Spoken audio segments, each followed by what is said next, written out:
చట్టాన్ని చేతిలోకి తీసుకునే వారిని ఎట్టి పరిస్థితుల్లోనూ ఉపేక్షించబోమని ముఖ్యమంత్రి చంద్రబాబు స్పష్టం చేశారు.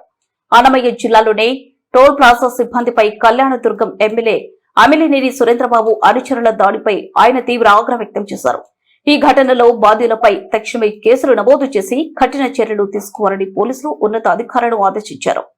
కళ్యాణదుర్గం ఎమ్మెల్యే సురేంద్రబాబు తన అనుచరులతో కలిసి తిరుమల దర్శనం ముగించుకుని తిరిగి వస్తూ మదనపల్లె తిరుపతి జాతి రహదారిపై ఉన్న గండబోయినపల్లె టోల్ గేట్ వద్దకు చేరుకున్నారు. అక్కడ సిబ్బంది ఎమ్మెల్యే వాహనాన్ని గుర్తించినప్పటికీ టోల్ ఫీజు చెల్లించాలని కోరడంతో వివాదం మొదలైంది. దీంతో ఆగ్రహానికి గురైన ఎమ్మెల్యే అనుచరులు గన్మెన్ రెచ్చిపోయారు. ఎమ్మెల్యే వాహనాన్ని ఆపుతావా అంటూ సిబ్బందిపై దాడికి దిగారు. గన్మెన్ టోల్ బ్యారియర్ ను ధ్వంసం చేయడంతో పాటు టోల్ ప్లాజా మేనేజర్ రవిపై మహిళ ఉద్యోగిని శ్రీలతపై చేయి చేసుకున్నాడు. మహిళ చుట్టు పట్టుకుని కొట్టిన దృశ్యాలు సీసీటీవీలో స్పష్టంగా రికార్డ్ అయ్యాయి. ఈ ఘటన జరిగినంతసేపు ఎమ్మెల్యే సురేంద్రబాబు తన వాహనంలోనే ఉండి చూడనట్లు వ్యవహరించిన తీరు సీఎం సీరియస్ అయ్యారు. వెంటనే స్పందించిన వారిపై కఠిన చర్యలు తీసుకోవాలని అధికారులను ఆదేశించారు.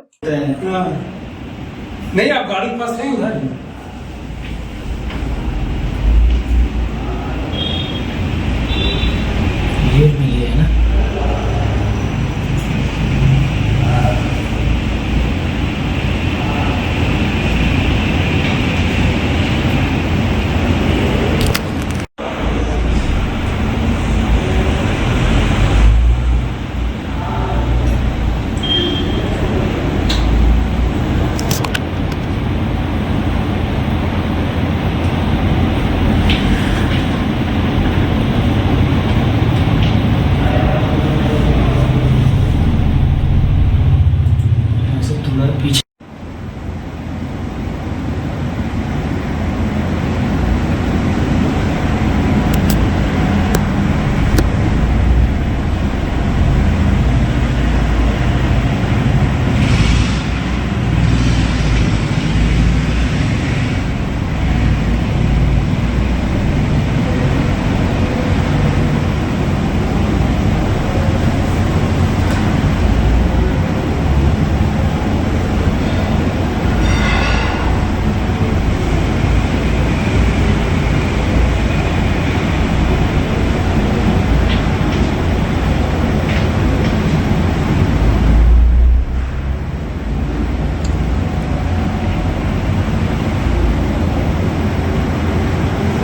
उसको पकड़ के लेके आ रहे हैं।